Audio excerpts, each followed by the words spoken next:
Ne kthehemi në studio të flasim tani për vizitën shumë të rëndësishme të Papa Leonit në Turqi, do të shkojë dhe gjithashtu në Liban, ku do të takohet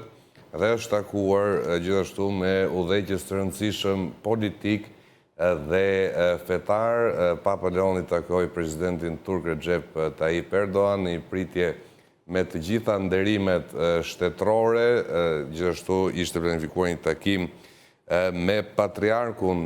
Bartholomeo dhe isin shpirtëror të krishterëve ortodoks. Pritet vizitoj gjithashtu dhe Libanin mes frikrave se një konflikt i mundshëm atje mund të përshkallëzohet për shkak të zhvillimeve në Izrael dhe në Gaza. Ka qenë një lloj ndjekje e amanetit të paraardhësit të tij në detyrë Papa Francesku, i cili i kishte planifikuar këto vizita, por nuk mundi t'i realizonte për shkak të shëndetit të dobët deri në ndarjen e tij nga jeta. Do të përpiqemi të kuptojmë më tepër në një bisedë të drejtë për drejtë me kolegun gazetar Sokol Braj. Sokol, të përshëndes, faleminderit që e gjetë kohën. Përshëndetje, Gjoj, është kënaqësi. Mirë, Sokol, unë mundova të bëja një parashtrim të asaj se çka parashikon agenda e nisur që prej ditës së martë, çfarë ka ndodhur, çfarë mund thuhet, me siguri cilat kanë qenë deklaratë kryesore dhe çfarë ka shkruar shtypi turk. Po, Gjoj, tashmë siç dihet, edhe pse ka qenë në pikpyetje shumë të mëdha, sepse këtë lajme që Papa vizitën e parë jashtë shtetit, Papa i 14 Leo të ta bëjë në Turqi, pra në një vend mysliman, pse kanë qenë teori konspiracive të shumta, më në fund të fundit në orën lokale turke, në orën 12:30, ka zbritur në aeroportin e Semboa në Ankara, ku më pas ka vazhduar për tek varri i Mustafa Kemal Atatürkut dhe më pas është takuar me nderimet më të larta shtetërore nga presidenti turk Recep Tayyip Erdogan në presidencën turke. Ka qenë një takim shumë i rëndësishëm për Turqinë dhe nëse referohet me gjithë media botërore, tashmë dihet që është këtu me duke vërejtur këtë vizitë që do të jetë 3 ditë, sa do të jetë në Ankara, Papa në orët e darkës do kthehet në Stamboll. Pritja e tij ishte një mikpritje bërë siç rezervohet çdo kryetar i shteti nga Garda Republikane, apo? Po, patjetër ka qenë një pritje spektakolare, biles ka qenë gjithë pothuajse shumë rrugët e Ankaras janë bllokuar, po ashtu edhe sonde dhe nesër pas nesër që do të jetë në Stamboll do të bllokohen shumë rrugë, ku policia e shtetit ka informuar se cilat rrugë të mbylla, cilat autostrada do të jenë të mbyllura, kështu që njerëzit mos të lodhen domethënë të shkojnë aty. Një prej qendrave më të mëdha kozmopolite do të jetë tërësisht i paralizuar. Stambolli bllokohet pa bllokime rrugësh. Po, dhe tashmë që ka ardhur Papa, normalisht që bllokohen. Në konferencë për shtyp edhe zoti Erdogan, por edhe Papa folen çështje të rëndësishme, por për mirë kuptimin dhe sidomos për bashkëtesën mes feve. Foli presidenti Erdogan normalisht që tashmë në retorikat e tij, problemet në Gaza, në luftën e Ukrainës ashtu dhe lideri shpirtëror i botës katolike, presin që të ketë mesazhe same, paqdashëse që të dëgjohen nga gjithë bota. Po ashtu edhe presidenti Erdogan falenderoi shumë Papën për ardhmën e tij, për vizitën e tij të parë, sepse si na thatë ju pak më parë, Gjoj që ka pas amanet nga Papa më përpara, sepse është shumë domethënës, sidomos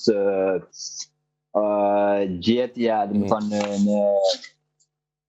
ka qenë edhe konsili i Nikeas, domethënë për atë fiks 1700 vjet më para, ku atje thuhet ose besohet nga bota kristiane dhe sidomos nga katolike, aty ku është njësua pra kristianizmi i sotshëm, pra ku është bë fe tamam, pra që është njohur dhe ka ardhur deri në ditën e sotshme, 1700 vjet përpara është bërë në Iznik të Turqisë, pra në një qytet të Bursës, i cili quhet Konsej i Nikeas i pari. Pra ka qenë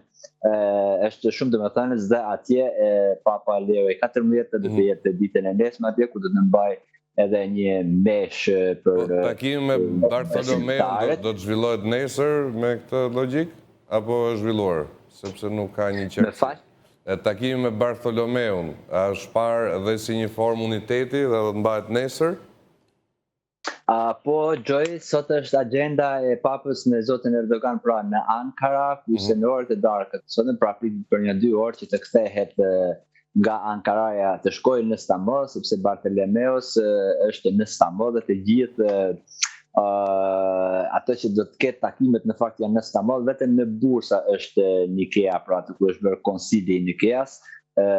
Kurse të tjerat janë në Stamboll, biles edhe në stadiumin e Galatasaray do të mbajë një mesh papa për herë të parë në Turqi me një pjesëmarrje normalisht stadiumin e Fenerbahçes jashtë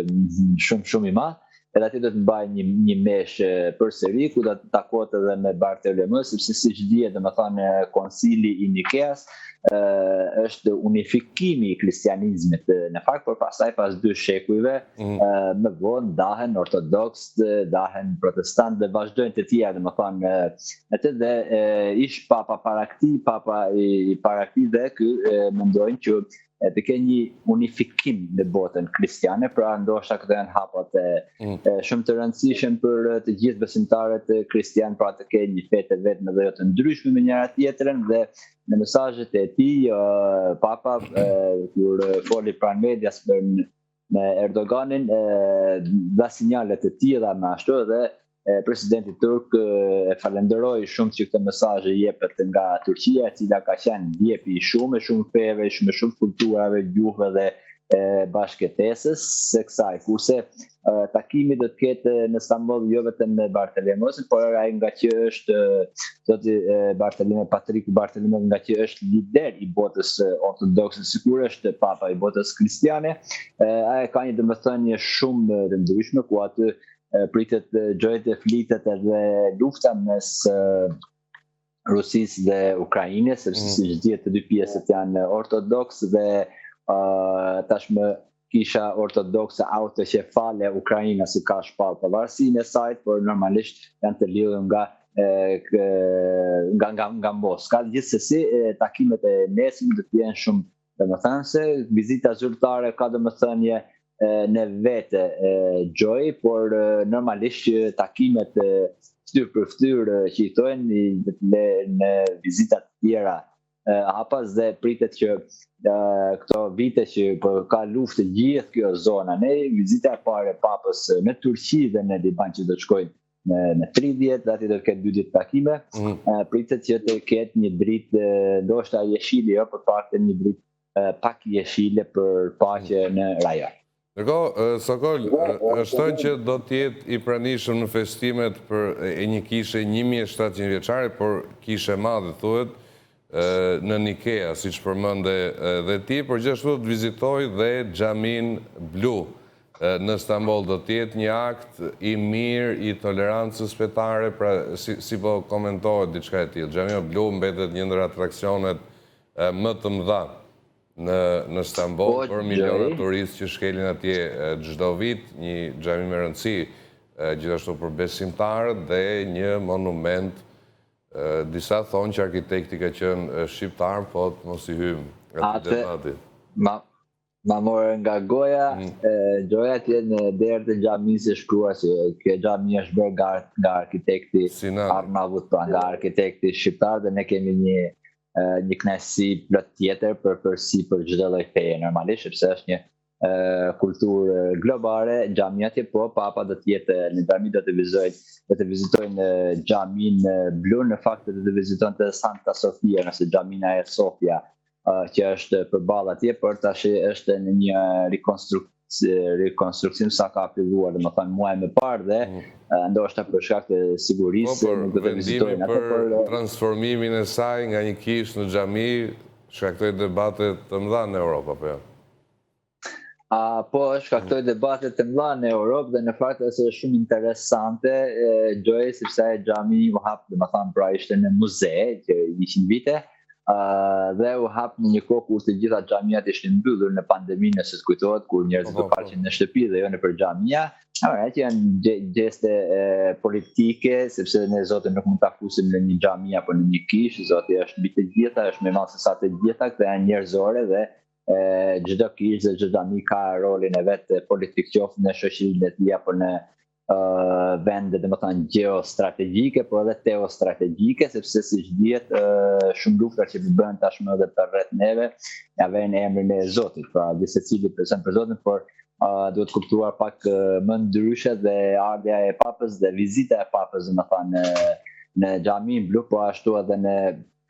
katedralën e parë ku është bërë konsili i parë pra i Nikeas në Iznik të Bursës, ka një domethënie shumë të rëndësishëm për besimtarët që besojnë të dy krahë, domethënë qoftë botës kristiane, po qoftë edhe të botës muslimane, dhe presim që të kemi mesazhe shumë të bukura, të kemi mesazhe për sa më pozitive, domethënë sa më njerëzore, që të jenë sa më afër Zotit dhe jo siç janë në ditët e sotme, por vetë edhe ato meshat që do bëjnë Papa, është shumë interesante që do kemi një pjesëmarrje të madhe nga muslimanet e Turqisë, ku kemi edhe shqiptarë në fakt që do të marrë pjesë, kanë shprehë dëshirën e tyre dhe është aprovuar edhe pjesëmarrja e tyre qoftë në Iznik, por qoftë edhe në stadiumin e Galatasaray.